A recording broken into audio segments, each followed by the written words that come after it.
आसामनि दाब दाब जायगायाव जायफोर बर' मानसि दङ नाथाय बिथांमोना माखासे गारनो हायै जाहोननि थाखाय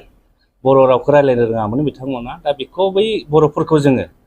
बर' राव फोरोंनो थाखायनो दुलाराय बर' फरायसा आफादा थांखि लानाय बायदि जोङो आसामनि मोनजि जिल्लायाव मोनजि जिल्लानि मोनजिद' सेन्टाराव जोङो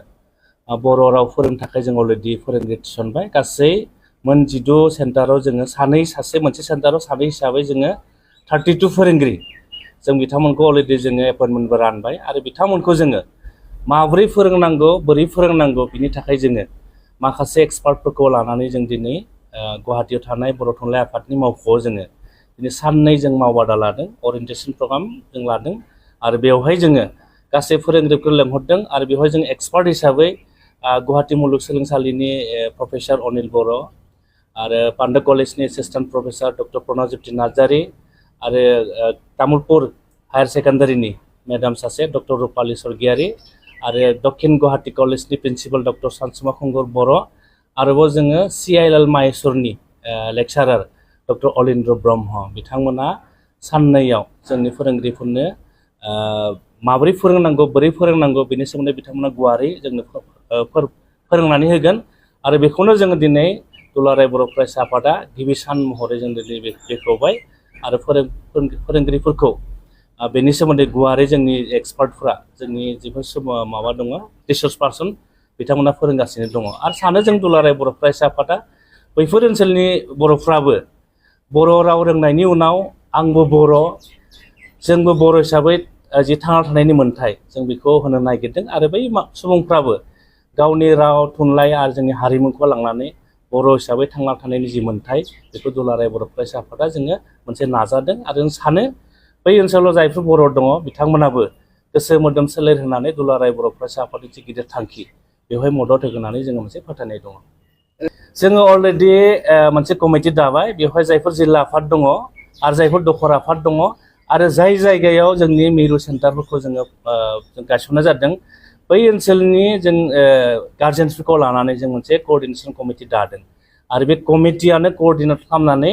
6 मान्थनि जोंनि जि प्रग्राम बेखौ मोजाङै जाफुंसारनायाव बै कमिटिया मोजां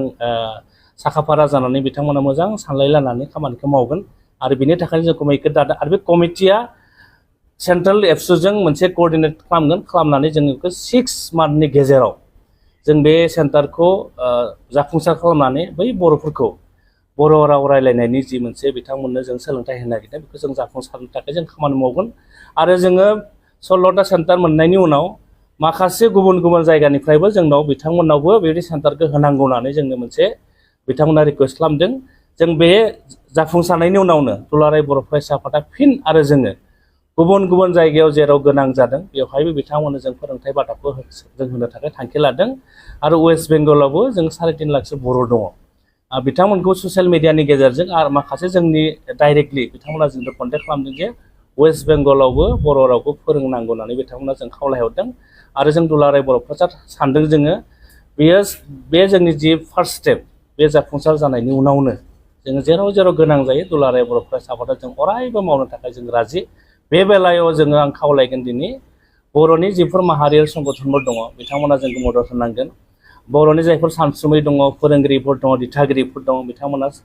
जोंखौ मदद होनांगोन आरो जाय जायगायाव सेन्टारखौ जों गायसननाय जाबाय बै जायगानि जायफोर सोलोंनो गोसो बिथांमोनखौबो लैहोर फैनानै जोंनि जे मोनसे मिशन जोंनि मावथांखि बेवहाय बिथांमोनखौ मदद होनानै जोंनि थांखि आरो नोजोरखौ जाफुंनो थाखाय आं बिथांमोनखौ गुरै खावलायहरबाय जायफोरखौ जोङो फोरोंगिरि महरै सायख'दों बिथांमोना गासिबो बर'आव MA बिथांमोना मास्टार डिग्रि खालामनाय आरो बिथांमोननो जोङो दानफायाव दुलाराय बर' फरायसा आफादनिफ्राय सासे फोरोंगिरिनो 10,000 राङै जोङो होनो थाखाय जों थांखि खालामदों आरो बिथांमोना जाय जायगायाव थाहैगोन जाय जायगायाव फोरोंगोन बिनि थाखायबो जों जायफोर सेन्टार दङ बे सेन्टाराव जोङो अलरेडि बिथांमोननि थानायनि थाखाय एकोमोडेसन जों खालामदों आरो आं सानो जायफोर फोरोंगिरिफ्रा दिनै सायख'जाबाय आरो दिनै बिथांमोना ट्रेनिंखौ लादों बै फोरोंगिरिफोरखौबो आं खावलायगोन जे फोरोंगिरिफोरनि खामानिया अनलि फोरोंनायल' नङा बिथांमोनाबो बै ओनसोलाव बड' नेसनेलिज्म बर' माहारियारिबाद बै सुबुंफोरनो बर' रावखौ फोरोंनायजों लोगोसे बै सुबुंफोरनो आंबो बर' आंनि रावा बर' आं बर' हारिनि थाखाय खामानि मावगोन आं बर' हारिनि हारिमुखौ आं फोथांना लाखिगोन बैबायदि सेन्टिमेन्टखौ जोङो बे फोरोंगिरिफोरनि गेजेरजोंनो जोङो बिथांमोननि गोसोआवबो सोना होनो हागोन बेखौ जों मोनसे बिजों खालामदों आरो फोरोंगिरिफोरखौ थांनानै